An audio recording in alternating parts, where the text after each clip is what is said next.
كيف بستعد لتحمل المسؤولية عن حياتي بشكل كامل؟ شو هي أهم القضايا اللي هي لازم هلأ التفت لها بحياتي؟ هل يكفي امتلاك الشهادة الجامعية للحصول على وظيفة مناسبة؟ وين المشكلة؟ ليش كتير من أصحاب الشهادات الجامعية ما عم يلاقوا شغل؟ شو هي الخطوات الأساسية للاقي أني وظيفة مناسبة؟ وشو هي المهارات الأساسية اللي لازم التفت لها واشتغل عليها بهيدي المرحلة بحياتي؟ وهل هناك رؤية جديدة بتساعدني لفهم المستقبل بشكل أفضل وكمان بتخليني أحصل على طمأنينة تجاه مستقبل العلمي؟ لتعرف الإجابة عن هيدي الأسئلة تابعنا بهيدا الفيديو.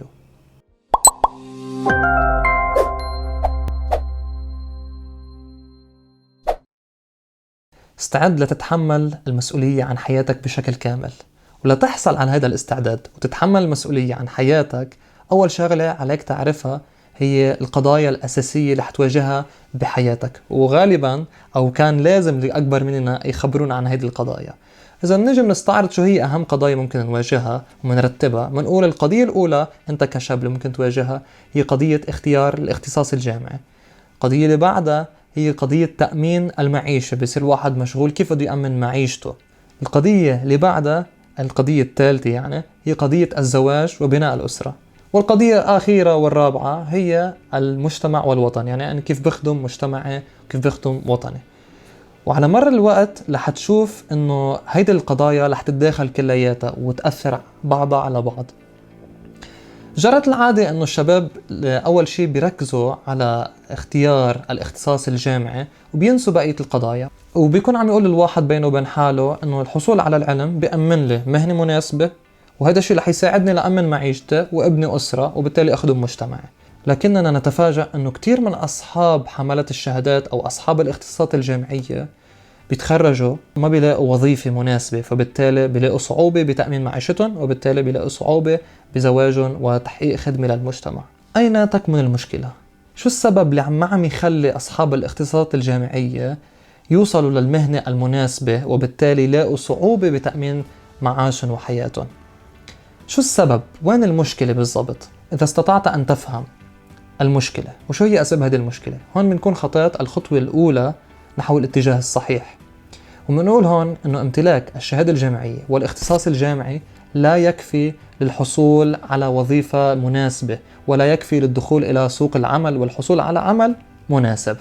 يشتكي العديد من أرباب العمل والمؤسسات من تدني كفاءة طلاب أو خريجي الجامعات، وبيقولوا أنه نحن بحاجة لكثير من المهارات هي ما عم ينموها عندهم طلاب الجامعات وما عم تعطينا إياها هيدي الجامعات. فأول خطوة لتحصل على وظيفة مناسبة هي تنمية المهارات الأساسية، مهارات إدارية، مهارات نفسية، مهارات قيادية، مهارات اجتماعية وغيرها من المهارات اللي رح نحكي عنها بفيديو مستقل. هذه الخطوة الأولى للحصول على وظيفة مناسبة. الخطوة الثانية للحصول على وظيفة مناسبة أن تعرف وتفهم سوق العمل بالبلد اللي أنت فيه أو بالبلد اللي ممكن تسافر عليه وتشتغل فيه. وهون بنسأل سؤال: كيف بفهم سوق العمل؟ أولا بنعرف شو هو سوق العمل. سوق العمل هو محل الفرص التي قد تعرض عليك، ولفهم هذا السوق عندك خطوات. الخطوة الأولى معرفة العوامل التي تؤثر بهذا السوق. فهناك الكثير من العوامل التي قد تؤثر، من ضمن العوامل الاقتصادية، من ضمن العوامل السياسية والأمنية، من ضمن الثروات الباطنية اللي ممكن يلاقوها بهذا البلد، وأيضا من ضمن التطور التكنولوجي وغيرها من العوامل التي يجب الالتفات إليها. الخطوة الثانية لمعرفة سوق العمل هي سؤال الخبراء والمتخصصين بهذا المجال. وهون بنسأل سؤال: ليش علي أتعرف على سوق العمل؟ هون بنقول من يتعرف على سوق العمل بشرط سؤال الخبراء والمختصين، يعني طبعا الأشخاص المطلعين على سوق العمل، فرصه بالحصول على وظيفة مناسبة بتكون أعلى من الشخص اللي ما بيستشير وما بيطلع. ولكن هذا لا يعني أن الحصول على الوظيفة رح يكون أمر حتمي، بل هناك أيضا عوامل مؤثرة وعوامل مفاجئة ممكن تقلب سوق العمل فوقاني تحتاني، مثل ما بيعبروا، مثل أزمات مثلا، أو تقلبات بأسعار النفط، أو تقلبات بأسعار الدولار وغيرها من العوامل اللي قد تؤثر. بل هناك عوامل قد تؤدي إلى تحولات مفاجئة مثل الأزمات، مثلا كورونا غيرت كتير بسوق العمل. كمان بعض الأزمات اللي ممكن تمر فيها أسواق النفط أو العملة اللي موجودة بهذا البلد. فإذا ليس الحصول على وظيفة أمر حتمي حتى للأشخاص اللي ممكن يسألوا الخبراء ويطلعوا على سوق العمل. وهنا إذا أردت تحصيل الطمأنينة أكثر، تحس بالاطمئنان أكثر لمستقبلك المهني، رح نعرض عليك رؤية جديدة عادة ما بتسمعها بأوساطك، واللي هي رح تعطيك هذه الطمأنينة ورح تخليك تفهم المستقبل بشكل أفضل وتخليك تلتفت للفرص العظيمة الموجودة.